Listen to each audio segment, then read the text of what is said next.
I never imagined our honeymoon would feel like a punishment instead of a celebration. My name is Ethan, I'm 32, and I had just married Emily, the woman I thought I knew completely. We had planned this trip for months, a secluded beach resort, the perfect mix of sun, sand, and romance.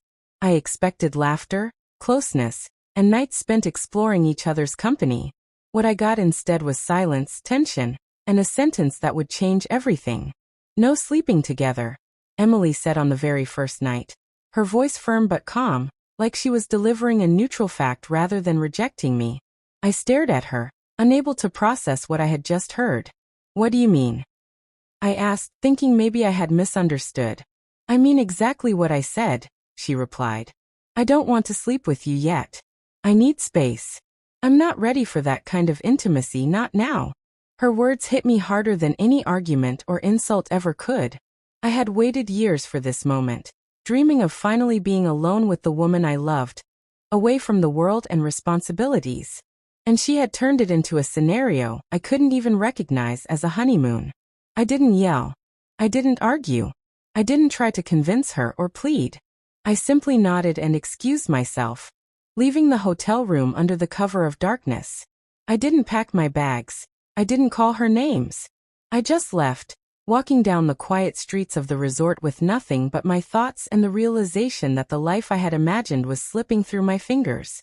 That night, I found a small inn nearby, far from the touristy chaos, and checked in.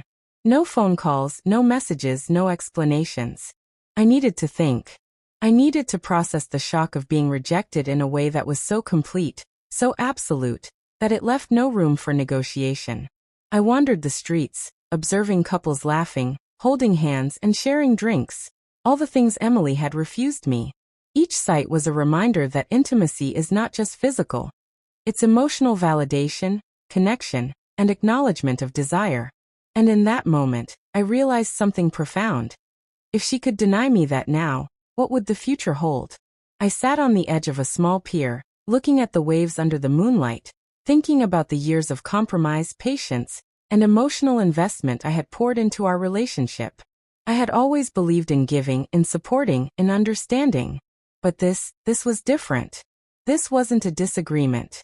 It was a boundary she had set without discussion.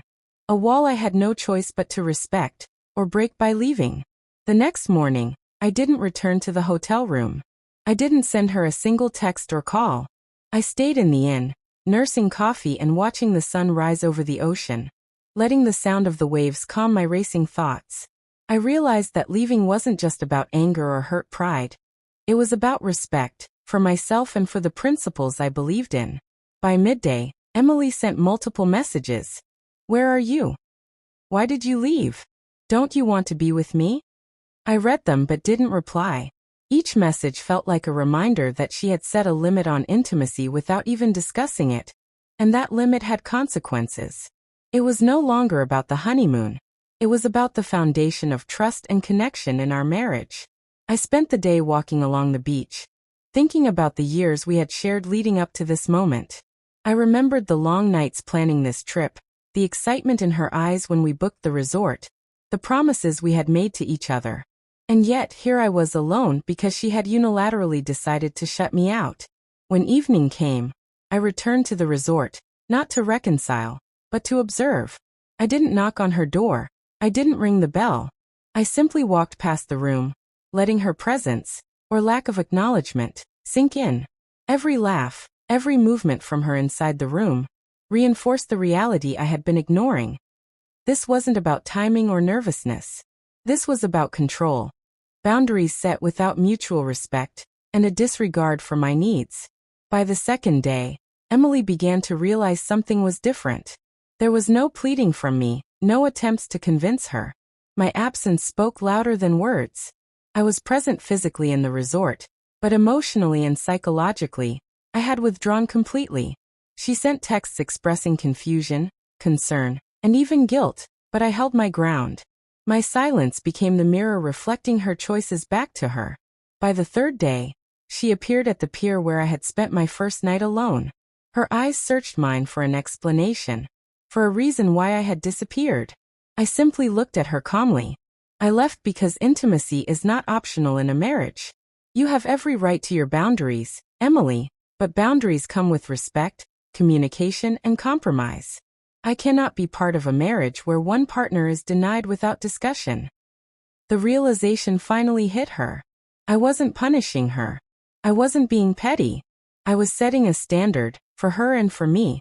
A line had been drawn, and it was up to her whether she would step forward, cross it with understanding, or remain on the other side. On the fourth day, Emily finally approached me with a quiet intensity one hadn't seen before.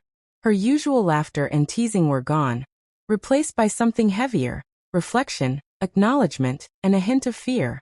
Ethan, I didn't realize how much I hurt you, she began, voice soft, almost trembling. I thought it was just one night. I didn't think it mattered that much. I met her gaze steadily. It matters because intimacy is not just physical. It's emotional, psychological, and foundational. When you shut me out without discussion, it wasn't just the honeymoon you affected. It was the trust and connection of our marriage. She lowered her eyes, her hands fidgeting nervously. For the first time, I saw genuine understanding, not excuses, not defensiveness. I get it now. I wasn't thinking about you, about us. I was focused on myself, and I see that was wrong. I nodded, careful to keep my tone calm and measured. I left not because I wanted to hurt you, Emily, but because I had to remind both of us what marriage means. Love, respect, and intimacy are reciprocal. They cannot be demanded, but they must be present. I had to show you what it feels like when those things are withheld. Over the next day, we began to rebuild. It started small. Conversations about our expectations, moments of physical closeness initiated by both of us, and deliberate attention to each other's needs. Emily became more aware of her actions and their consequences, and I became more patient in observing how our relationship evolved under this new understanding. By the final night of the honeymoon, we were sitting on the balcony together, watching the sunset. There was a quiet warmth in the air, a shared acknowledgement that the silence and distance had forced clarity. Emily leaned on my shoulder, not out of obligation, but as a voluntary gesture of connection. I held her hand, feeling the weight of weeks of tension lift, replaced by the fragile but real bond we had rediscovered. That experience taught me a lesson I will never forget. Boundaries and respect are more powerful than anger or punishment. By stepping away, by refusing to accept unilateral decisions that hurt the marriage, I had restored balance and earned not just her understanding, but a renewed sense of partnership. When we returned home, things weren't perfect, but they were real. Emily's actions reflected awareness, care, and compromise. And for the first time in years, I felt like a husband again. Not just a partner in name, but a man whose presence, needs, and boundaries were genuinely valued.